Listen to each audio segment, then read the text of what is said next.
भाग्यशेष वार्ता डिजिटल मीडियामध्ये आपलं सर स्वागत करत आहे. आमचे नांदेड येथील प्रतिनिधी अमोल गोचुटे यांनी दिलेली अधिकची माहिती अशी की उस्माननगर येथील ग्रामविकास अधिकाऱ्याच्या भ्रष्टाचाराची चौकशी करण्याची मागणी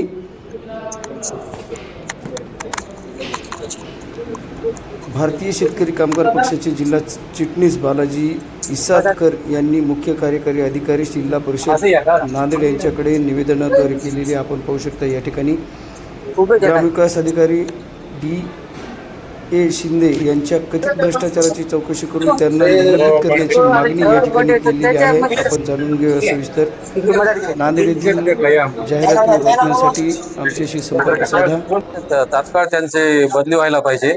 त्यांनी 8 दिवसातून 1 दिवस यायचं. गावातला कोणाचा जर कॉल गेला, मॅडम आमचं काम आहे, ते सरांना बोला म्हणून ते सरळ सरांना कॉल करायला सांगतात. गावातले कामं करत नाहीत.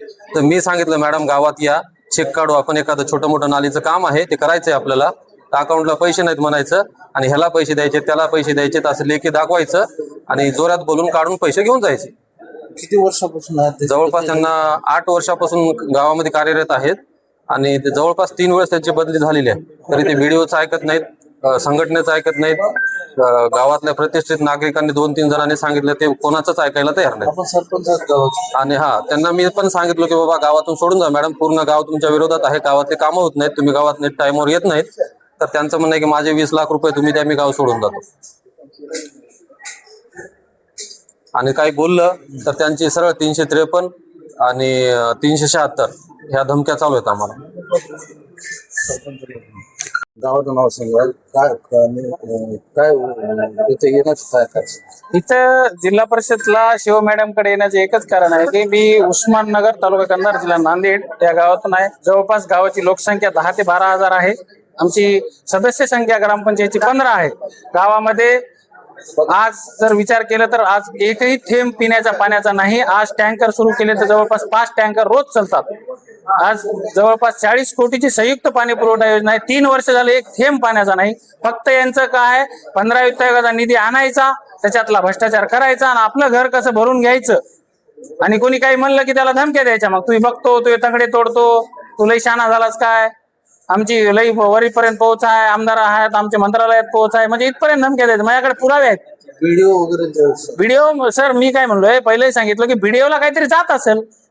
मला सांगा, एखादी क्लास 2चा पोस्टचा अधिकारी, ते 3चा अधिकारी, जर तुमचा एक साधा कर्मचारी ऐकत नाही तुमचा, म्हणजे तुम्ही काहीतरी मिले बघत आहे ना तुमची.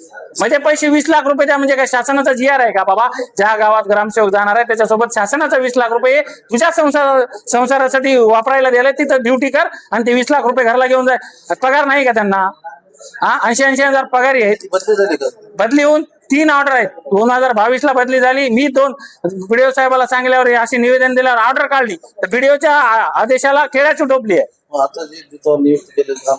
आता ते आज ग्रामसेवक यायला तयार होता. आम्ही सगळेजण गावकऱ्यांनी शालाहारी त्यांचं स्वागत करत त्याला फोन लावून सांगितले, 20 लाख रुपये घरी आणून दे आणि चार्ज घे म्हणून.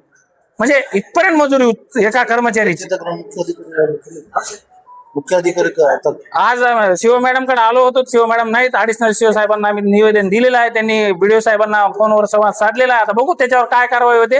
नाहीतर आम्ही शुक्रवारपर्यंत जर काही कारवाई झाली नाही तर इथं घागर मोर्चा जिल्हा परिषदला आणणार आहोत. आता मी कलेक्टर साहेबाला पण चाललोय निवेदन द्यायला. बघू आता काहीतरी होईल. सगळे गावकरी आलेले आहेत, सरपंच आहेत, इथं चेअरमन आहेत, माझी सदस्य आहेत, सर्व आहेत. आता सरपंचाला जर तुम्ही मानत नसणार कर्मचारी, तर म्हणजे आता आपल्या सर्वसामान्य मी एक गावातला नागरिक आहे, माझा काय विचार?